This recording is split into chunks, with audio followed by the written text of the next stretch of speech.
Au sommaire de l'actualité de ce mercredi 1er juillet, la victoire contre le terrorisme dans le Sahel, il faut y croire avec la mutualisation des forces. Le sommet qui a réuni les chefs d'État du G5 Sahel et le président français hier en Mauritanie s'achève sur une note d'espoir. Dramane Guéné de retour de Nouakchott nous le dira en début de journal. Je vous invite également au champ, précisément dans le Yatenga. Le mécanisme de distribution électronique des intrants, un volet de la e-agriculture est en expérimentation, innovation décriée par certains acteurs. Eh bien, le ministre Salif Ouedraogo veut en avoir le cœur net, sa sortie terrain dans le Yatenga à suivre dans un instant. À l'international historique, le roi Édouard Philippe regrette les exactions de l'époque coloniale de la Belgique au Congo. Son pays, dit-il, a été cruel. Un aveu par écrit adressé hier au président congolais Félix Tshisekedi à l'occasion du 60e anniversaire de l'indépendance de la RDC. Voilà qui fait la une. Mesdames et messieurs, merci de nous suivre. La débâcle des terroristes, un succès militaire dans la zone des trois frontières, le Burkina, le Mali et le Niger. Bien de progrès enregistrés dans la lutte contre le terrorisme ces derniers mois au Sahel, mais le combat doit s'intensifier. Les chefs d'État du G5 Sahel et le président français donnent alors suite aux décisions prises à Pau en France il y a 6 mois en accordant à nouveau leur violon, cette fois à Nouakchott. Les conclusions du sommet d'hier avec Dramane Guéné. C'est un sommet des grands bilans. La coalition pour le Sahel se porte très bien avec des partenaires de taille. Le président français Emmanuel Macron et le premier ministre espagnol Pedro Sánchez le manifestent bien par leur présence ici au sommet du G5 Sahel à Nouakchott, en Mauritanie. L'Allemagne souscrit aussi à la coalition. La chancelière Angela Merkel le signifie dans son adresse par visioconférence. L'ONU, l'Union africaine et la francophonie sont aussi de grands soutiens. La coalition pour le Sahel, c'est un appel lancé aux partenaires depuis Pau en France par le président Roch-Marc Christian Kaboré et ses homologues du G5 Sahel. Pas qu'aujourd'hui on n'a plus un problème de terrorisme, mais là, ce qu'on a voulu, à savoir créer donc une dynamique entre les partenaires internationaux et les pays du G5, ça on a réussi donc ce pari-là, et puisqu'on a mis en place la coalition internationale pour le Sahel qui a vu le jour donc à Pau, et c'est une coalition qui est une réalité et qui est basée sur 4 piliers, la lutte contre le terrorisme, le renforcement des capacités de sécurité et de défense de chacun des États, et aussi le retour de l'État dans les zones qui étaient, j'allais dire, occupées par le passé ou qui ont été libérées, et puis l'aide au développement. Donc à ce niveau, le bilan a été fait et c'est un bilan positif, même s'il reste encore des choses à améliorer ou à renforcer. L'autre bilan, c'est l'annulation des dettes extérieures des pays du G5 Sahel, demandée le 27 avril dernier lors du sommet par visioconférence. C'est une demande qui connaît beaucoup d'adhésion dans le but d'atténuer la baisse de performance économique des pays du G5 Sahel due au Covid-19. Et cette demande a été réitérée, et elle n'a pas été réitérée seulement par les chefs d'État du G5 Sahel. Le secrétaire général des Nations Unies qui est intervenu par visioconférence l'a réitéré, et également le président du Conseil européen s'est engagé à mener donc une lutte à travers le monde pour obtenir donc cette annulation de la dette des pays africains. Le point de la lutte groupée contre le terrorisme est aussi fait avec des notes de satisfaction. C'est après les travaux dans la soirée que le président du Faso et sa délégation ont regagné Ouagadougou. La gestion du fonds minier passé à la loupe, l'audit commandité par la Cour des comptes révèle des insuffisances. Plusieurs milliards de francs CFA non parvenus dans l'assiette commune, ce qui ralentit le Burkina dans sa dynamique de développement, corruption ou non-maîtrise du mécanisme. En tout cas, il y a à revoir les résultats de l'audit avec Gérard Sommet et Marguerite Douagnon. Un faible taux de recouvrement, des insuffisances au niveau de la collecte et du transfert des ressources aux collectivités territoriales. Le premier audit pilote sur le secteur minier par la Cour des comptes porte ses résultats et ses recommandations à la connaissance des hommes de médias. L'audit réalisé en collaboration avec le projet d'amélioration et de surveillance de l'industrie extractive en Afrique francophone subsaharienne a pour objectif une meilleure gouvernance du secteur minier, un secteur pourvoyeur de richesses et qui constitue un levier important de développement.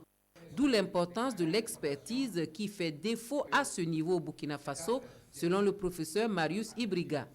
Il y a lieu que le Burkina Faso se dote d'une expertise en la matière pour pouvoir tenir la contradiction au niveau des différentes sociétés. Toutes ces questions que nous avons soulevées ce matin, le refus de payer, le problème de la déduction que nous avons soulevé hier, tout cela pose des problèmes d'expertise parce que, comme le président a dit, il faudra, si la volonté politique existe, il faudra aller au contentieux. Et pour aller au contentieux, il faut aussi préparer un dossier avec des arguments. Toujours selon les résultats de cet audit, il y a nécessité d'un renforcement de capacité au niveau local et de critères d'éligibilité pour que la tutelle puisse jouer son rôle dans le choix des investissements à faire avec les retombées du secteur minier. C'est aussi par voie de presse que le REF-BF se dévoile au grand public. Le réseau des vaillantes éducatrices du Burkina Faso, porté sur fonds baptismaux hier, est une organisation de la société civile qui s'inscrit dans une dynamique de renforcement du leadership féminin et œuvre pour l'épanouissement de l'enseignante et de la jeune fille. Adama Gueti, Maïmouna Traoré. Le réseau des vaillantes éducatrices du Burkina Faso, REF-BF, a été créé par des membres démissionnaires de l'Amicale des éducatrices du Burkina Faso, AMEB. C'est une organisation de la société civile qui se veut apolitique, non syndicale, non confessionnelle et à but non lucratif. Le REF-BF se fixe pour objectif d'œuvrer à l'épanouissement des enseignantes et pour l'amélioration du rendement scolaire des filles. Les enseignants en général et les enseignantes en particulier, dans l'exercice de leurs fonctions, rencontrent par endroits assez d'obstacles pour leur développement personnel et pour leur promotion due à diverses formes de violation de leurs droits. La particularité du REF-BF est qu'il a été créé par des éducatrices pour booster le leadership féminin au Burkina Faso dans le but d'œuvrer à l'épanouissement des enseignantes et des éducatrices et non pour servir de faire valoir. Le bureau qui vient d'être élu est composé de 15 membres issus de tous les niveaux d'enseignement. Pour les 6 prochains mois, il entend travailler pour donner de la visibilité au réseau. Le REF-BF va également mener un plaidoyer pour l'amélioration des conditions de travail des enseignantes et renforcer les capacités de ses membres d'ici à la fin de l'année. Autre point de l'actualité, vous le savez, le mariage d'enfants est interdit au Burkina. Hélas, le phénomène persiste. La solution par la sensibilisation, c'est l'option de l'association d'appui et d'éveil Poksada et ses partenaires qui viennent de déposer leurs valises dans le centre Nord en plaidant pour que chaque fille puisse choisir avec qui et quand elle souhaite se marier. Compte rendu signé Pascal Tapsoba et Jacques Ouedraogo. Au Burkina Faso, 10% des filles sont mariées avant l'âge de 15 ans et 52% avant l'âge de 18 ans selon l'UNICEF. Ces données préoccupent Plan Burkina et ses partenaires. Ils ont décidé d'agir à travers le projet « Choisir avec qui et quand se marier ». C'est de pouvoir ici voir qu'est-ce qui peut être développé comme initiative, contribuant un temps soit peu à améliorer les conditions de vie de ces jeunes filles-là. Et pour nous, ce qui nous préoccupe, c'est de faire en sorte que ces jeunes filles-là puissent, à travers un certain nombre de problématiques qu'elles connaissent là, puissent en tout cas s'épanouir. Le projet « Choisir avec qui et quand se marier » est mis en œuvre en collaboration avec l'association d'appui et d'éveil Poksada. Selon les acteurs du dit projet, Cet atelier de lancement est une aubaine pour solliciter l'accompagnement des autorités administratives, des leaders d'opinion et des élus locaux. Nous souhaitons à travers ce projet contribuer à réduire la prévalence du mariage d'enfants dans la région du centre-nord. Et c'est l'occasion également de solliciter à travers ce lancement-là l'accompagnement, l'adhésion de l'ensemble des autorités administratives, des autorités coutumières et religieuses et des élus locaux. Le projet est financé par Plan International Allemagne avec le soutien de la coopération autrichienne pour le développement. Le projet concerne les régions du centre-est, du sud-ouest et du centre-nord. Je l'annonçais en début de journal, le mécanisme de distribution électronique des intrants est une innovation en expérimentation chez nous. Quelques difficultés dans la mise en œuvre du processus sur le terrain. Constat du ministre de l'Agriculture, Salifou Ouedraogo, en tournée dans le Yatenga, une province qui a reçu pour cette campagne agricole 350 tonnes de semences certifiées et 1080 tonnes d'engrais. Question de Irénée Kabouré et Moussaki, reportage. Saïdou Ouedraogo, agriculteur de son état, attend son ministre au palais du chef de Kalsaka. Le producteur est pensif, voire inquiet. Sa commande en semences et en intrants tarde à venir. Pourtant, la saison pluvieuse s'annonce. Comme je suis toujours dans l'attente, comme je le paye, je suis toujours dans l'attente, peut-être pour ma part viendra. L'attente peut être difficile, mais pas d'inquiétude, répliquent les agents de vente. La distribution électronique prévoit des solutions à ce genre de problème. Ceux qui n'ont pas eu, et il y a eu une deuxième liste qui est venue, qu'on appelle la liste d'attente. Cette liste contient un code. C'est à travers ce code qu'on envoie le montant auquel vous voulez et on vous distribue. Anami Sigma, le mécanisme est à la portée des producteurs. L'Agrodia, la structure chargée de la vente, est bien installée.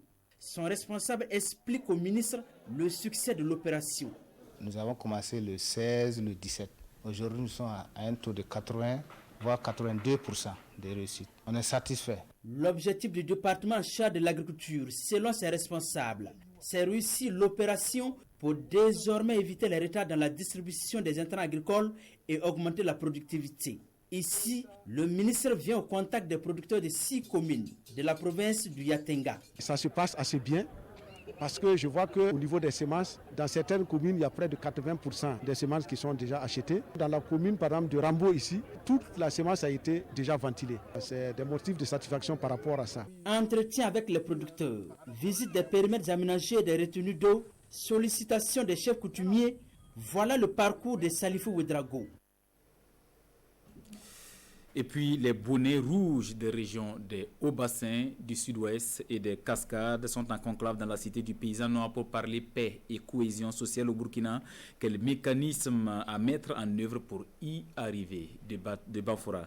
Retrouvons sur place Hassan Gourabou et Ali Traoré. Le Burkina Faso est confronté au défi de la paix et de la sécurité. Et pour faire face à ces défis, la contribution des chefs coutumiers traditionnels s'avère plus que nécessaire. Ici à Banfora, ces gardiens de la tradition venus des hauts bassins, du sud-ouest et des cascades sont réunis pour un atelier afin de réfléchir sur les mécanismes pour le retour de la cohésion sociale. L'atelier que nous venons de lancer ce matin, d'ouvrir ce matin, va permettre de mutualiser, de fédérer nos savoir-faire et nos connaissances en matière de cohésion sociale centrée sur les pratiques traditionnelles et coutumières. Durant 2 jours, donc, ces participants seront amenés à faire des propositions pour aider à réinstaurer la confiance perdue entre les fils et filles du Burkina Faso. Et le choix de Banfora pour ces 3 régions n'est pas fortuit. Au niveau du gouvernement, en tout cas, nous avons décidé d'accompagner la région pour ce qui concerne les cérémonies, les manifestations, les formations. Nous avons en tout cas demandé à l'ensemble des membres du gouvernement de faire autant que faire se peut, de lancer ces activités au niveau de la région des Cascades. En plus de Banfora, ces cadres de concertation régionale vont se tenir aussi à Koudougou, à Zignaré et à Tinkodougou. Dans le registre santé, le centre médical EFATA de Komtuega dans le centre Est ouvre ses portes aux patients. Un nouveau centre à qui Cotecna offre un lot d'équipements et de matériels médicaux d'une valeur de 30 millions de francs CFA. Roger Cam, Vincent Kenderbeogo.